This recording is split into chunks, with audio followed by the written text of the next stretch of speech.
ariko umugore wo kuvuga ngo agende hogenda umugabo ibi birarutana ariko kandi ntabwo mbahaye gakuraje ngo mugende muduce inyuma, no way.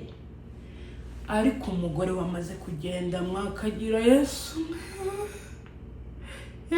we, kuri umugabo wawe ari mu mutima wawe ari no mu mutwe wawe, noneho uragenda ukamusimbuza. Uragenda ukamusimbuza, noneho ugashyiramo wa mutima wa wundi mama we washize kipaumbele mwasohokanye.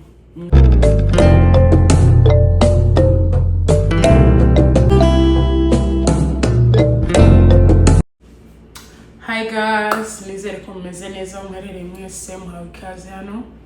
Nimba uri mushasha, kora subscribe, click notification and share and comment. Muhawe ikaze, turakwishimiye. Hanyuma abasangwa muhawe ikaze nk'uko bisanzwe. Ndabakunda cyane. I love you guys, how you guys support me. Nimba warakoze subscribe hano kuri channel yacu ni by'ingenzi cyane. Thank you so much. Uyu munsi rero bafitiye topic ikakayemo cyane kubera ko ni ibintu biteye isoni, ni ibintu bitumvikana, ni ibintu abantu turi kujanwa n'amarangamutima, turi kujanwa nawe isigeze, turi kujanwa sinzi. Abantu bakibagirwa ko bafite nyuma y'ibyo byose iterambere, sinzi bigezweho, hariho umuco. Dufite umuco, dufite igihugu tuvukamo, dufite n'umuco, and then turi abanyafrika muri rusange. Umugore w'umunyafrika, hari umugore w'umunyafrika, hari umugore ufite igihugu ciwe avamo, hari na culture yiwe cyangwa se umuco, and afite n'umuryango avukamo. Ntibakakubeshye, nta mugore wifata ngo arasohotse ngo agiye guca inyuma umugabo we, nta cyabaye. Kubera ko umugabo bajya bavuga ko abagabo bagira irari, baremwe gutyo, nta n'icyabihindura, nta kintu cyahindura icyo umugabo ngo yaremanwe irari. So ni ukuvuga ngo nimba umugabo yararemanwe irari, umugore kugira ngo yifate apfe gusohoka gusa ngo asohokane n'umusore, uretse no kuvuga ibi byateye ngo asohokane n'umusore yabyara, abigira ba sugar mami, haba sugar daddy, ukifata ugasohoka. Nimba usohotse ugira ikosa ryo gusohoka usohokanye n'umuhungu wabyara cyangwa se n'undi musore wari we wese, ufite umugabo wawe mwubakanye, iyo video urimo kujya gufata niyiki ko ari we umara ukandagurika ahangaha hansi. Ibi bintu ndi kuvuga ni ibintu bihari you guys. Ugasanga video uretse n'aba basitari n'ibiki, hari amaclip, hari amavideo, hari amapictures. Umugore w'umunyamurenge nta bundi bwoko ndi kuvuga, umunyamurenge kazi, umugore mwiza, ukamureba ukumekwa, kifata kifotora telefone. Izi telefone zizadukorera amabara. Izi telefone umwana wawe yafata gutya akaba yakohereza ifoto wambaye ubusa, akaba yakohereza ifoto uri gukora ibyo uri gukora bya faraga ntazi, ugafata telefone ukabikubita muri telefone yawe. Ufite imbuga nkoranyambaga, ufite Facebook, ufite Snapchat, ufite Instagram, ufite Snapchat, ufite TikTok, ugira gutyo ukaba nawe ubwawe wabyohereza ni status ya WhatsApp, ubwawe wabyohereza utabizi. Kora ikosa ryo guca inyuma umugabo wawe cyangwa se ujye gusambana, byumvikana kandi nawe ubizi, ariko ureke gufatira ijari w'igi video bya video muje gufata video ejo bakagushyira hanze. Satani nimbi irakubeshya ngo bikora ufate video hanyuma ntumenye n'igihe video yagiye hanze. Niba kakubeshya tayari uba umaze kwishira hanze, tayari kaba kakubayeho. When it comes umugore guca inyuma umugabo, icyo kibazo narakibajijwe. Abantu nabo batubona kuri kamera bazatubaza ibibazo nabo ubwabo bazi ibisubizo. Ntukakubeshe nta mugore wapfa gusohoka atarakuze, kubera ko umugore bimufata igihe kugira ngo akunde. Nta mugore wapfa gusa kuryamana n'umugabo wahandi cyangwa umugabo wundi. Habanza aho guteretwa, abagabo barabizi, barabanza bagatereta, ugatereta nkaho uri gutereta umukobwa, kubera ko igitsina gore bose ni bamwe. Kubera ko ntabwo ushobora kugenda kuryamana n'umuhungu cyangwa se musohokana n'undi mugabo from nowhere. Ntabwo bipfa kuza gutya. Angaha ntushobora kumbwira ngo haje umuhungu cyangwa se haje umugabo runaka nubwo yaba afite ifaranga. Abenshi bazakunda kuvuga ngo ni ifaranga. Nubwo yaba afite ifaranga se nizuba wakunze. Okay, uruhande rumwe bakunze ifaranga, wenda ifaranga nazo zidufitiye akamaro, ariko umugore wifashe agasohoka agaturugo we cyangwa se agacinya umugabo we,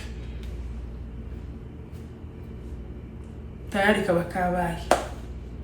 Ni ukuvuga ngo aba yafashe afata umugabo we agereranya n'uwo agiye gusohoka, abona ko bibaye ngombwa ko asiga umugabo wiwe akagenda. Kandi umugore wamaze kugenda aba yagiye bro, tubwizanye kuri, kubera ko umugore buriya ntibakakubesha, umugabo byibuze yagenda agacinya umugabo we. Ariko simbabwiye ngo mugende ngo muce inyuma abagore banyu. Nta mugore ukunda umugabo umuca inyuma. Ariko umugore wo kuvuga ngo agende umugabo, ibi birarutana. Ariko kandi ntabwo mbahaye gakuraje ngo mugende muduce inyuma, no way. Ariko umugore wamaze kugenda mwakagira Yesu we, kuri umugabo wawe ari mu mutima wawe, ari no mu mutwe wawe, noneho uragenda ukamusimbuza. Uragenda ukamusimbuza, noneho ugashyiramo wa mutima wa wundi mama we washize kipaumbele, mwasohokanye, mwamaze zifuza uyisha ngo uwo munsi ngo abagore basambanye ntibirega, bagira abagabo babandi mu mitima, mwarangiza mukaririmba kuri soprano mutaritunganyije mu maso y'Imana yaje seko. Abagabo batanganya ameza mandi ukwanda ubunyine twavuga ngo bakingara ku muryango dukuremo amapassword. Hari abatokwemera ko tugera ku muntu wa kane twadusoma message. Hari abahungu basiri bateri bashatse kandi ubunyine baza basiri bagiye kubiranduka, kugiye kwicara bagiye gukora igitangaza. Nigeze kumva umugabo watanze ameza, umukobwa aravuga ngo ntayanywa. Kubera iki? Ngo se ndayanywa iki si uri mukuza kunsambanya? La nubwo yabumana. Hano uzama message hari abahungu bari mukubwira abakobwa ngo ifotoze wambaye ubusa, barangiza bakaziruka ku meza. Twarangiza tuko kwa musafara wa kwenda mbinguni, iyo si musafara asabune. Gwese mwamaze gucana inyuma, kuko waciye inyuma umugabo wawe nawe yaciye inyuma umugore wiwe, biragatsindwa umugore guca inyuma umugabo wiwe. Ariko birahari, hari abagore baca inyuma abagabo babo, nimba urimo kakubayeho, kubera yuko there is no way uzaje guca inyuma umugabo wawe hanyuma nugaruka umwubahe, azavuga nawe uvuge.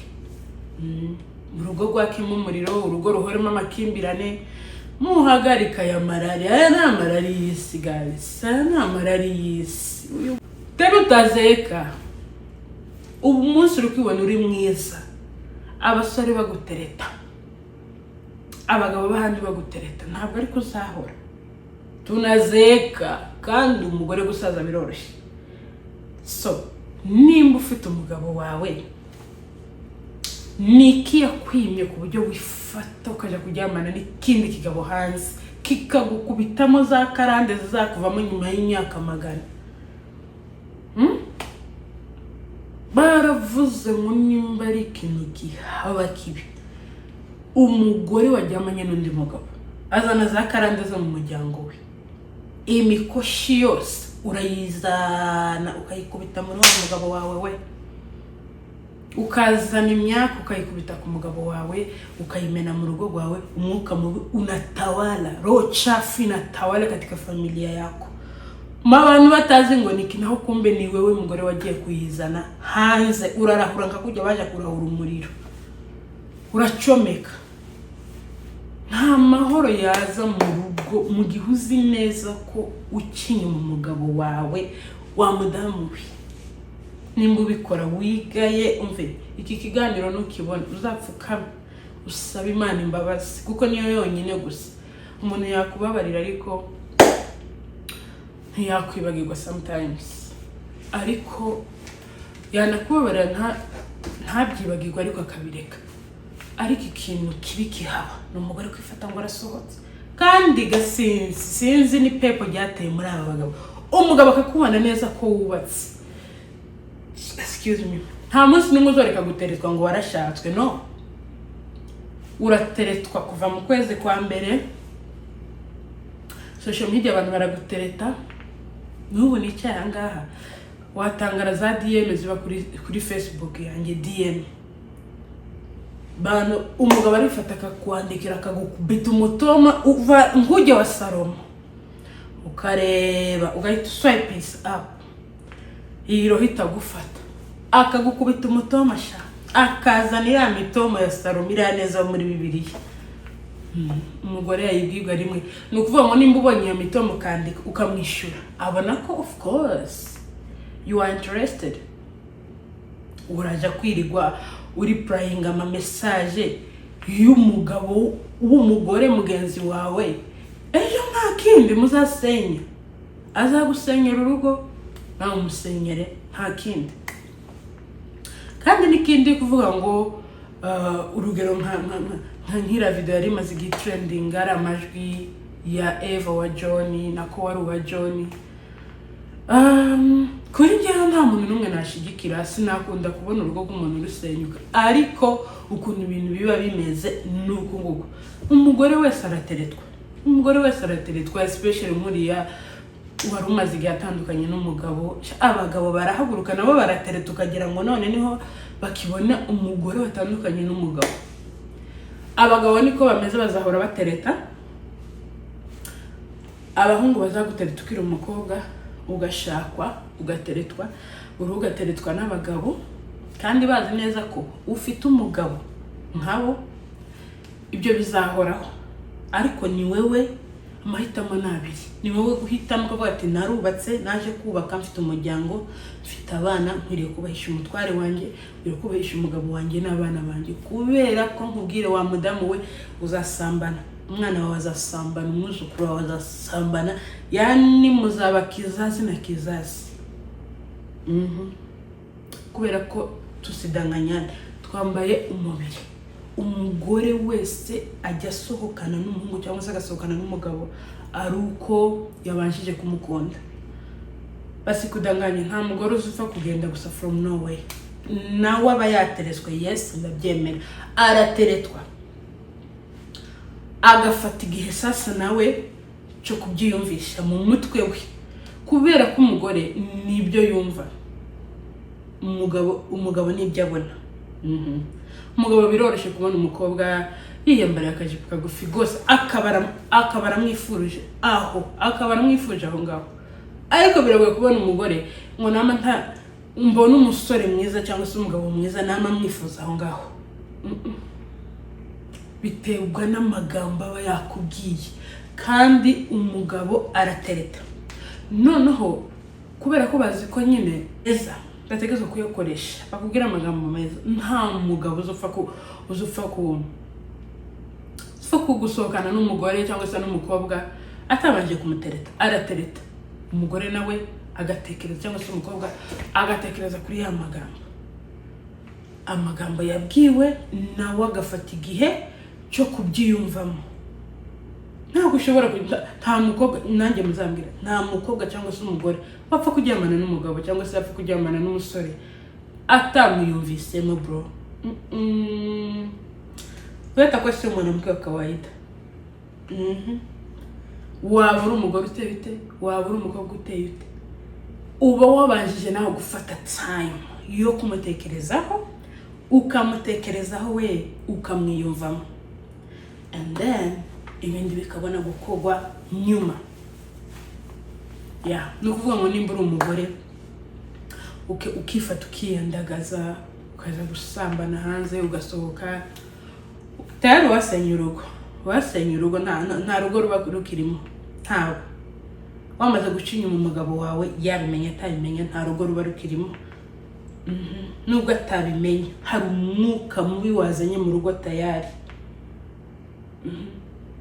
Hari umwuka mubi, kandi umugore kugira ngo yibagirwe umugabo baryamanye n'imiburiburi bavuze ko ari imyaka 12. Utekereza imyaka 12 n'umwana wavutse aba ari umuntu mukuru. Imyaka 12 uri kugendera umugore yazabona umugabo wiwe, itekereza mu gitanda akamubonamo ikindi kigabo. Wa mugore we uje mu gitanda ukabona umugabo wawe ukamubonamo, ukazumubonamo undi mugabo wo hanze. Iryo ni ishano kazarika neza. Abagore mutuze mwubaka ingo, niki amapepo yateye, mutuze mwubaka ingo. Wazema mnashindwa kujenga manyumba. Ubwo twebwe mama we wakizazi kipya tutajenga, ariko tuzubaka, twaje kuzubaka mu izina rya Yesu.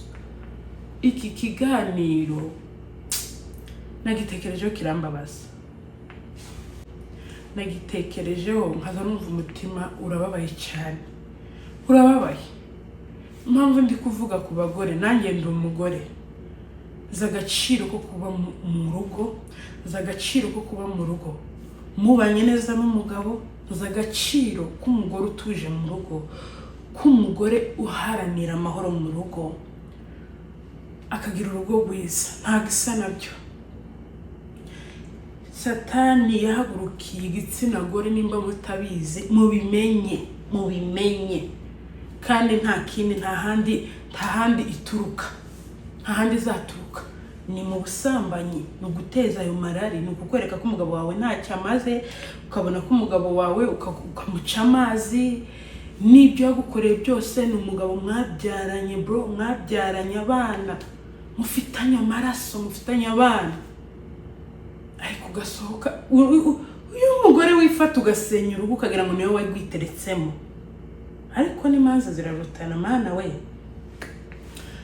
Narababaye. Hari inkuru y'umuntu nzi, banavuga ngo nahandi umuntu nzi nta mwaka urashira yagiye gukora ubukwe muri Afrika. Amara gukora ubukwe aragaruka, n'umukobwa yagiye gukora ubukwe muri Afrika. Impamvu byose nabivuze kugira ngo nsohereze kuri iyi nkuru. Umukobwa ajya gukora muri Afrika nkuko nabandi bose bajya gukora amakwe muri Afrika. Ashika akora ubukwe n'umutipe, nuko barasezeranye, aragarutse. Ashika hano abona ko atari ngombwa, akubitana n'umuzungu.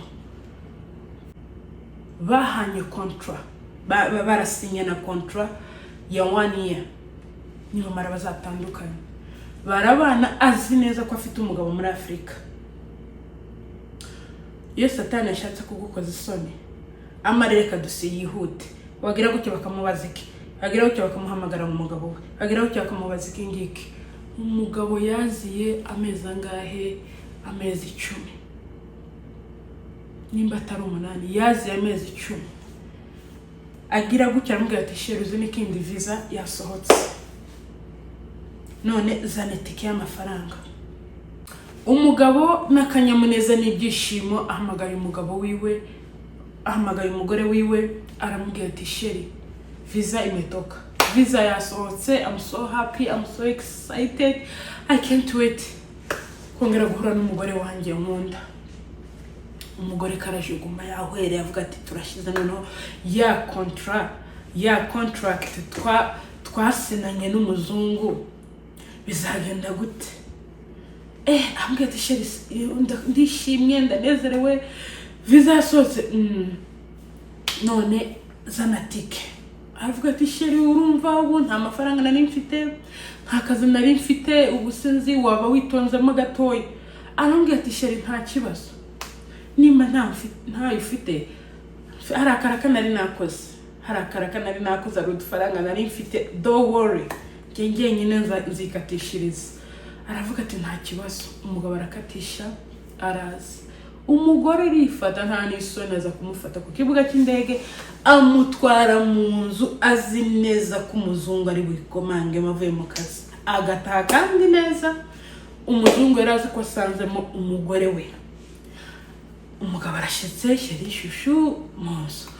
Wa mugabo ari mu cikoni yumvishije umuntu ari gukomanga, agiye kureba umuntu ari kunokinga ku muryango. Ashitse asanga ari umuzungu arinjira. Arambwira ati tugufashe iki? Urambaza ngo ngufashe iki mu wanje? Hatangiye ibintu by'amagambo, urinde. Umugore arabareka, arabumviriza, araceceka. Aravuga ati ahubwo wasohoka, wasinze nimba wasaze, nge ndimo n'umugore wanje. Avuga ati no, umuntu n'umugore wanje dufitanye contract y'umwaka, dusigaranye amezi 2.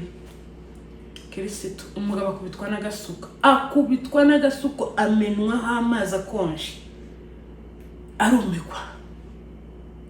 Ibi ni ibiki biri kuba hano? Umugore ngo aramubaza, avuga ati sheri nuko bimeze kandi nta kundi nagira, tugana ndagufatira hoteli. Rega aragiye amufatira hoteli. Munumvira uwo mugabo icyo nibaza, azababarira, azasenya atarubaka niki? Abagore niki? Yemewe.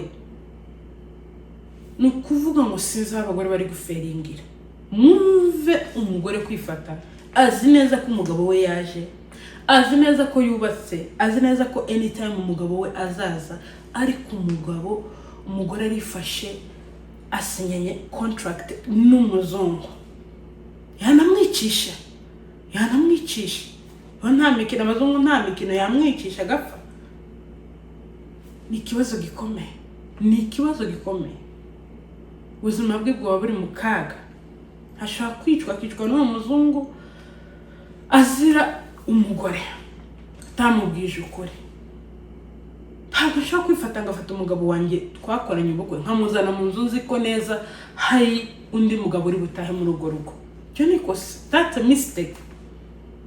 Wibaza nawe ari wowe wakora iki? That's a problem. Bagore banyamurengekazi, gitsina gore muri rusange around the world ku isi yose, twubake ingo kugira ngo n'abana bacu b'abakobwa bazakure babona ko twubatse ingo, twabanye na base, kugira ngo nabo bizabafashe, kuko kino kinyejana ntabwo cyoroshe. Ababyeyi basenye, umwana wazakura yubake babana n'umugabo we, cyangwa zubaka nawe ahita asenya aho ngaho.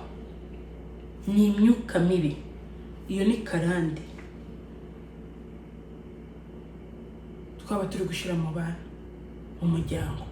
Umudamu wakagombye guharanira kubaka urugo rwawe, ugaharanira kugumya ibanga ry'urugo rwawe, ukirinda ukabwira umugabo wawe akuvuga ngo usohoke,